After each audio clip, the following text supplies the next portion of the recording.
They say the people who raise you are the last ones who would take from you. The real truth is that familiarity is not the same as protection.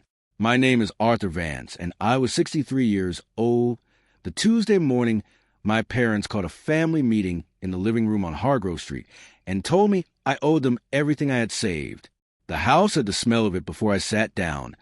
Old coffee and the particular stillness of a room that has been arranged for a conversation. The chair they left for me faced the window.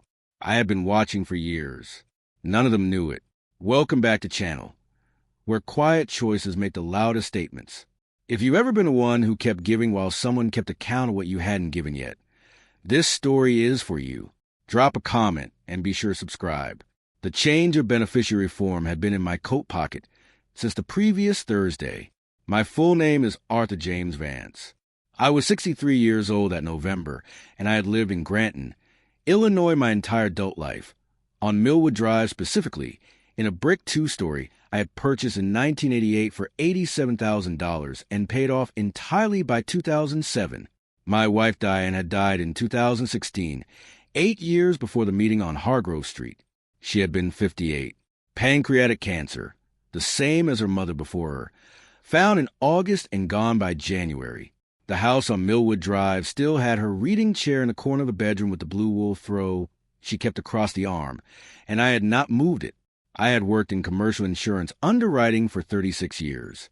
I started at Granton Mutual in 1987 as a junior underwriter, moved through 4 roles, and retired in 2023 as senior underwriting director, responsible for a portfolio of commercial lines across 3 states.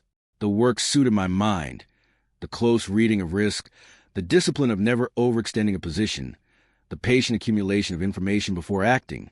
I had applied those habits to everything, to my mortgage, to my retirement accounts, to the quiet record I had been keeping of my family's financial decisions for 11 years. The change of beneficiary form was the object I want you to know about first. It was a standard insurance form, 2 pages, generated by my employer's benefit department, processed by Granton Mutual's HR coordinator Sandra Reyes on a Thursday before the family meeting. I had submitted the completed form on November 7th at 9:30 a.m. The form redirected the beneficiary on my employer life insurance policy, $340,000, from a joint designation that had included my parents' names since 1994 to a single designation, my nephew Owen, my late brother Patrick's only son. The change was effective immediately upon processing. Sandra Reyes confirmed processing by email at 11:14 a.m. I printed the confirmation and folded it inside the form and put both in the inside pocket of the gray wool coat I wore every day in November. I want to tell you how I arrived at that form before I tell you what happened at the meeting. My parents, Robert and Helen Vance, had lived on Hargrove Street in Granton for 40 years. My father had been a high school football coach for 28 years, retired at 62 with a modest pension. My mother had worked part-time as a dental receptionist through the 1990s, and not at all after 2001. They were not extravagant people, but they were not careful ones either. The house on Hargrove Street had a second mortgage taken out in 2009 that had never been fully addressed. My father's pension covered their monthly expenses with very little margin.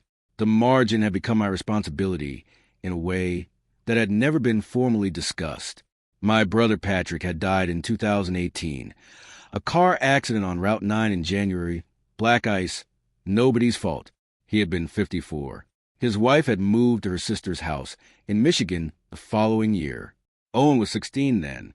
I had been the one who drove to Michigan every other weekend for the first year to take Owen to lunch and make sure he was not dissolving into the absence of his father, which he was in danger of doing.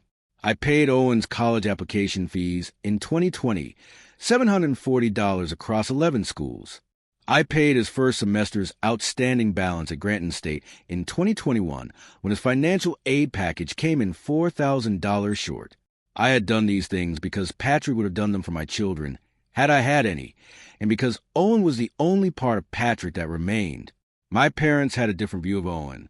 Not hostile. Indifferent in a way that grandparents are sometimes indifferent to the children of a child they have already processed as a loss. They had not attended Owen's graduation in May of 2024. They had not called him on his birthday, in September. I had noted these things in the same way I noted everything, quietly, without immediate action, as entries in a record that was not yet complete. The record had started in 2013. That was the year I discovered, through a conversation with my parents' accountant, Dr. Marion Felt, certified public accountant at Felt and Associates on Commerce Street, Granton, whom I had contacted on September 14, 2013, at 10 a.m. regarding a joint tax matter that my parents had named my brother Victor as sole beneficiary on their homeowner's equity account, a decision made in 2011 without discussion with me or Patrick. Victor was my younger brother. He lived in Phoenix. He called my parents every Sunday and visited at Christmas and had, as far as I could tell, contributed nothing material to their lives in 20 years. He was not a bad person. He was simply the one who called every Sunday, and in my parents' accounting that turned out to be the entry that mattered most. I had driven my father to his cardiologist, Dr. Thomas Beal, cardiologist at Granton Heart Associates, 44 Medical Drive, Granton, whom my father saw on the second Monday of every month from January 2015 through his last appointment in August 2024. I drove him to 62 of those appointments over 9.5 years. I sat in the same waiting room with the same outdated magazines on the same low table by the window while my father was seen. I drove him home. We usually stopped at the diner on Route 12 for coffee on the way back, a habit that had started without being decided and continued for 9 years without interruption. I paid the second mortgage arrears on the Hargrove Street house in March of 2017, $11,400, paid directly to First Granton Bank, because my parents had received a notice of potential default and called me on a Wednesday evening at 7:45 p.m. in a particular tone they use for financial emergencies, which I had come to recognize as clearly as a weather pattern. I paid it because the alternative was losing the house, and I did not want to watch my parents lose the house. I did not ask for repayment. I did not mention it again. I paid my mother's dental bills. She had required significant restorative work in 2019, and again in 2022, the second time more extensive, totaling $8,900 across both procedures. I arranged the appointments, drove her to each one, and settled the balances at the front desk. For 7 years, I've been adding entries to a yellow legal pad in the desk drawer of my study on Millwood Drive, not as a ledger of grievances, but as an underwriter's record. The kind you keep not because you expect to use it, but because the discipline of keeping it is its own form of clarity. Diane had understood this about me. She had never found a legal pad and never asked about it, but she had understood that I kept records of things because recording them was how I processed what they meant. The legal pad had 23 pages by November of 2024. The meeting was called for a Tuesday, November 12th. My parents' living room on Hargrove Street had the smell of the house in late autumn, radiator heat, and the faint sweetness of my mother's cinnamon candle and the coffee that had been sitting in the pot since morning. The overhead light in the living room was warm and slightly too bright. The sofa faced a window that looked out on the Hargrove Street front yard, where the oak tree had dropped all its leaves and the lawn had gone brown. Victor was there by phone. He called in from Phoenix at 9:58 a.m. I could hear his voice from the speakerphone my father had placed on the coffee table, slightly compressed, slightly too loud, the way voices sound when they are performing for an audience they cannot see. My father opened. He had rehearsed this. I could tell from particular flatness of his delivery, the way he said each sentence, as though reading from a card he had put away before I arrived. "Arthur," he said, "your mother and I have been talking. We need to discuss the family situation." "All right," I said. "Victor and I have been going over the numbers." My father said, "The house needs work. The pension doesn't cover everything. We've been carrying things for a long time." I said nothing. The living room held a particular quality of space that has been waiting. The chairs arranged in a way that made clear who the subject of the conversation was. "We think it's time for the family to step up," my father said. "What does stepping up look like?" I said. My mother said, "Your savings, Arthur. You've always been the careful one. You've always had more than you needed." My stomach dropped, not at the ask.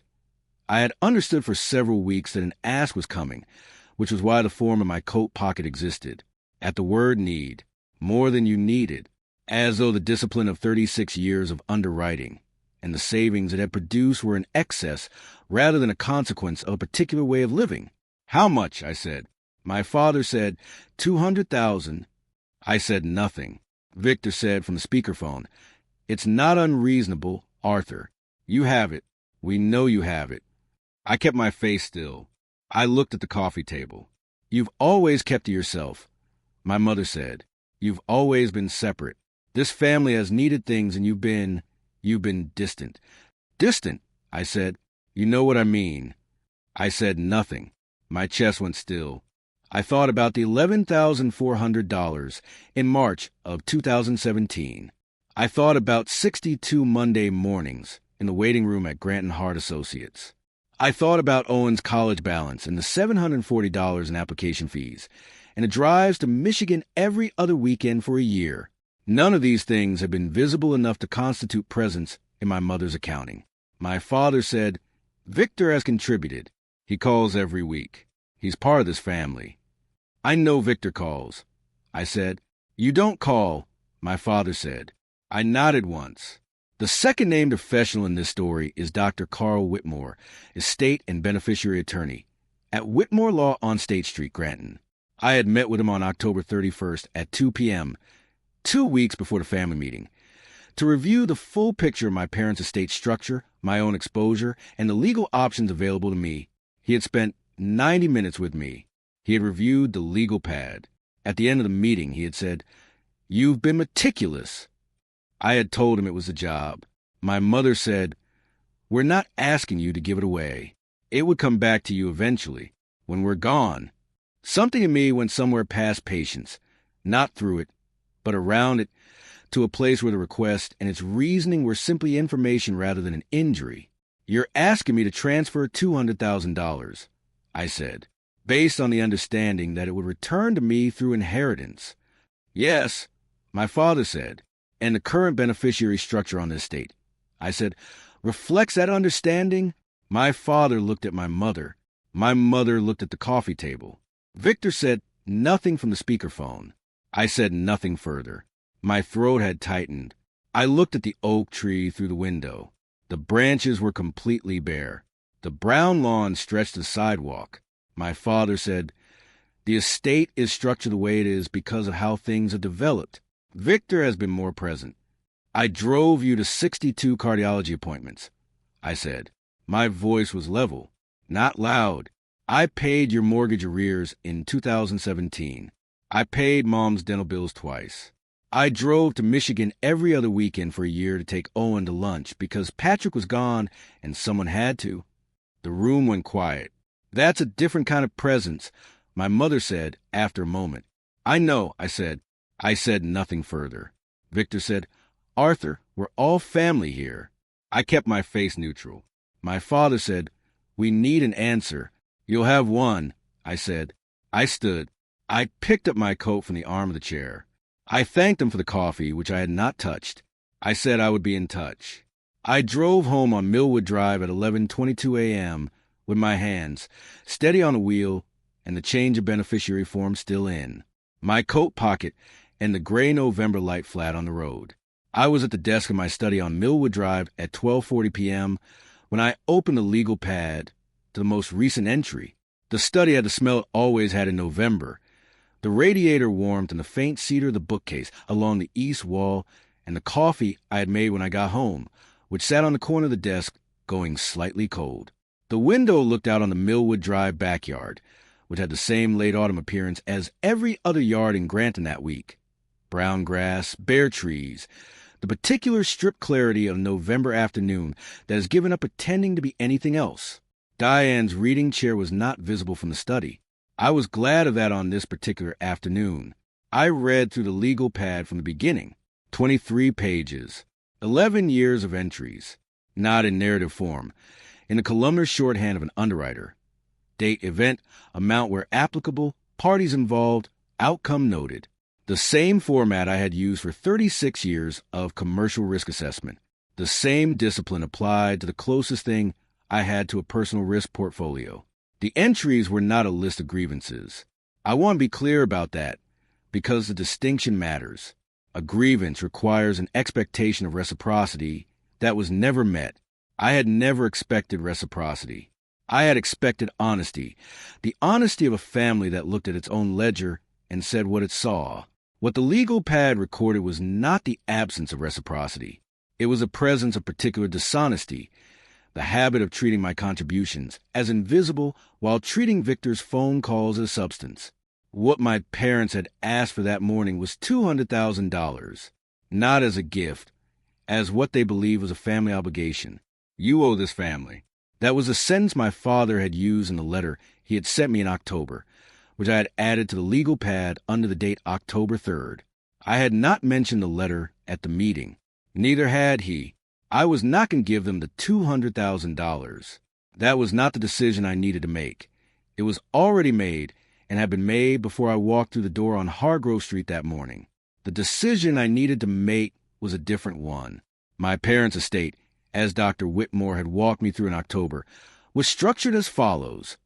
The Hargrove Street house, current assessed value $280,000, of which approximately $60,000 remained in equity after the 2009 second mortgage. A joint savings account at First Granton Bank with a balance of approximately $42,000. 2 life insurance policies, one on my father, face value $75,000, beneficiary Helen Vance. One on my mother, face value $50,000, beneficiary split equally between Victor and me. My own estate was structured differently. I had 3 retirement accounts totaling approximately $460,000. The employer life insurance policy, $340,000, now designated to Owen as of November 7th. A personal brokerage account at Granton Investment Partners with a balance of approximately $218,000. The house on Millwood Drive, fully paid. Current assessed value $312,000. The legal pad documented 11 years of contributions to my parents' stability. The mortgage arrears, the dental bills, the cardiology drives, the various small amounts I had paid without discussion. The furnace repair in 2020 at $4,200. The property tax shortfall in 2021 at $3,600. Total documented contributions, $41,800. Not counting time, not counting Owen. What I decided, sitting at the desk at 12:40 p.m. on November 12th, was not to contest anything, not to threaten anything, and not to explain anything that had not yet been asked about. I decided to respond to my parents' request with a single document, not the legal pad, not a letter, not a confrontation, but a document that already existed and that would answer their question more completely than any conversation could. I called Dr. Whitmore at 1:15 p.m. "I'm ready to move forward," I said. "The full picture?" he said. "Yes," I said. He said he would have the document prepared by Friday. I paid the November property tax installment on the Hargrove Street house that same afternoon. The bill had come in October and sat on my desk as it always did. $640. Paid online at 2:07 p.m. from my personal account. I noted it on the legal pad. Last entry, page 23. Something in me understood that the legal pad was complete. Victor called on Wednesday at 10:08 a.m. The study on Millwood Drive was bright with a November morning light that came through the east window at a low angle. The cedar smell of the bookcase. The coffee fresh this time. "Arthur," Victor said, "I want you to know this isn't personal." "All right," I said. "Mom and Dad are in a real situation," he said. "The house needs a new roof. The pension isn't keeping up. They need someone to step up." I heard them yesterday. I said, "I know you have the savings," he said. "I know you've been careful your whole life. I've always respected that about you. But there are people in this family who need help." I said nothing. $200,000, he said. "That's not going to change your life, but it changes theirs." "Victor," I said, "I'll have a response from Mom and Dad by the end of the week." He paused. "What kind of response?" "A document," I said. Another pause. "What does that mean?" "It means I'll have a response by the end of the week," I said. I ended the call at 10:16 a.m. My mother called on Thursday at 11:30 a.m. She was warmer than the meeting. The particular warmth she deployed when she wanted something and had decided that the previous approach had been too direct. She asked how I was sleeping. She mentioned that the oak tree in the front yard had dropped branches in the last wind, and that my father had not been able to clear them himself because his back was troubling him. "I'll come by Saturday," I said. "That would be lovely," she said. She paused. "Have you thought more about what we discussed?" "Yes," I said. "And I'll have something for you and Dad by Friday afternoon," I said. "Something you should read carefully." She said she appreciated that. We talked for another 4 minutes about nothing in particular, and hung up at 11:47 a.m. My throat tightened slightly after that call, not at the warmth but at the easiness of it. The way she asked about my sleep, and the oak tree branches, as though Tuesday had not happened, as though the sentence "you owe this family" had been a piece of weather that had passed, rather than a statement of her actual position. On Friday morning, November 15th, at 9:42 a.m., Dr. Carl Whitmore filed a formal declaration of documented financial contribution with the Granton County Probate and Estate Registry, a 12-page notarized summary of my 11 years of contributions to my parents' property and well-being, including all amounts paid, dates, and third-party verification where available. The filing attached my legal pad entries, the bank records, the dental receipts, and the cardiology appointment log I had kept in the back of the legal pad for 9 years. The filing was a matter of public record. Any future estate proceeding involving the Hargrove Street property or my parents' assets would surface it automatically in a title or estate search. Whitmore called me at 10:15 a.m. to confirm filing. "It's done," he said. "Good," I said. "The contribution total, documented and verified," he said, "is $41,800 in direct payments, plus 9.5 years of transportation services at conservative estimate of $12 per appointment. 62 appointments, bringing the documented total to $42,544. I wrote the number on a fresh page of a new legal pad. Then I closed it. My chest was quiet, not still in the way that precedes something, still in the way that follows it. The decision had been made. The record existed. The response was ready. My parents had asked for $200,000 based on the assertion that I owed this family. The filing did not argue against that assertion. It simply placed a full account in the same registry where the estate would eventually be adjudicated, where anyone administering that estate would be required to consider it. Victor called again on Friday afternoon at 3:47 p.m. "I heard from Mom," he said. "She said you're sending a document." "Yes," I said. "What kind of document?" "The kind that answers a question," I said. He was quiet for a moment. "Arthur," he said, "I hope you're not going to make this difficult." "I'm not making anything difficult," I said. "I'm providing documentation." I said nothing further. He hung up at 3:52 p.m. I drove to Hargrove Street on Saturday morning at 10 a.m. as I had said I would. The oak tree in the front yard had left 4 large branches across the lawn. The morning was cold and clear, the November sky the pale white of a day that had already decided to be winter. The Hargrove Street house had the smell of it from the porch, coffee and cinnamon candle, and the radiator warmth coming to the door before I opened it. My father answered. My mother came from the kitchen. They were both in the posture of people who are waiting for something and trying not to show it. I cleared the branches first. 45 minutes with a pruning saw I had brought from Millwood Drive. My father watched from the porch. My mother brought coffee at 10:30. I drank it on the porch steps when I was done. Then I went inside. I set the envelope on the kitchen table. It was a standard manila envelope, sealed, with my parents' names written on the front in my handwriting. Inside were 3 documents. The Whitmore filing confirmation, dated November 15th, a 1-page summary of the documented contributions, total $42,544, and a brief cover letter, 2 paragraphs, which said that I was not in a position to transfer $200,000, that the attached documents explained why, and that I hoped we could speak honestly about the family situation going forward. I said, "There's something in there you should read." My father looked at the envelope. My mother looked at my father. I said nothing further. My father picked it up. He opened it. He read the filing confirmation first. Just a header, the date, the registry number. His hands went still on the paper. He passed it to my mother. She read the summary page. Her face went pale in the kitchen light. The room was quiet. I sat with that. $42,000.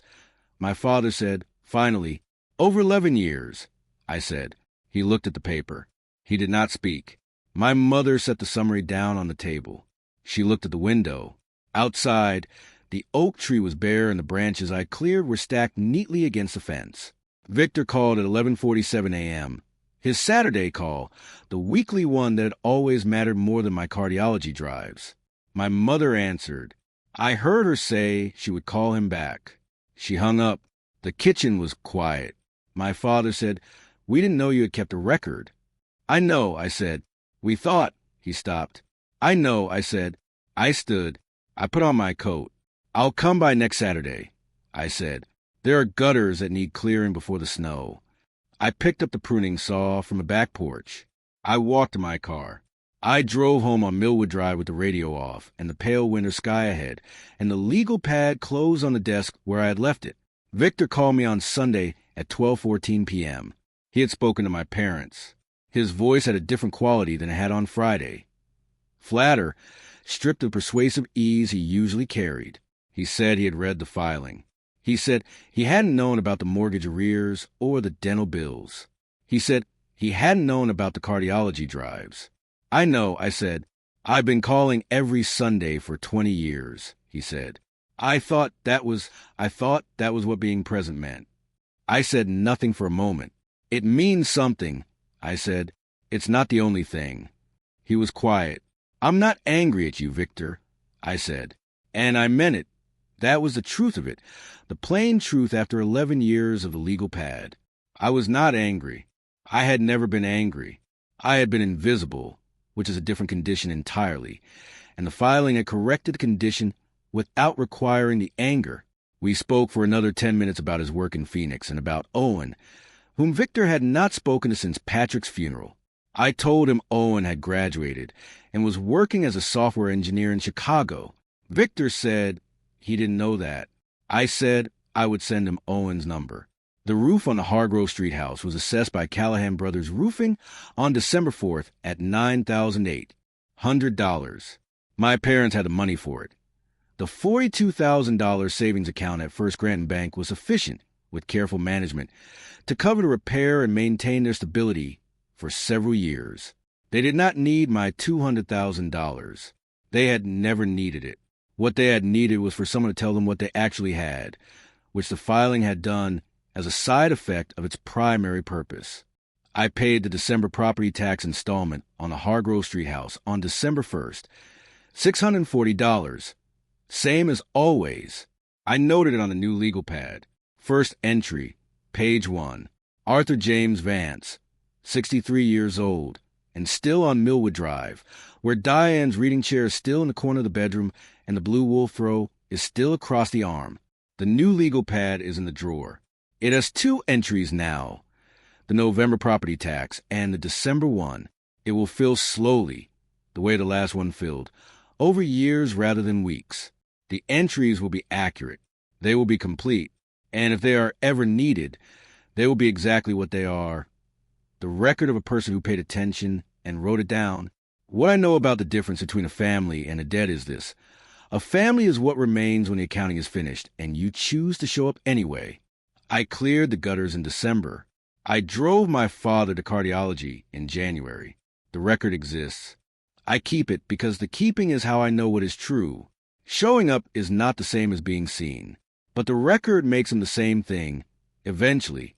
If you were sitting at that kitchen table on Hargrove Street and the envelope was in front of your parents and they had just opened it, what would you have done next? Drop a comment, hit subscribe, and I'll see you in the next one. If you like this story, join our community by hitting that like button and subscribing for more real, raw, and family-centered stories. And as always, thank you for being a part of this sphere.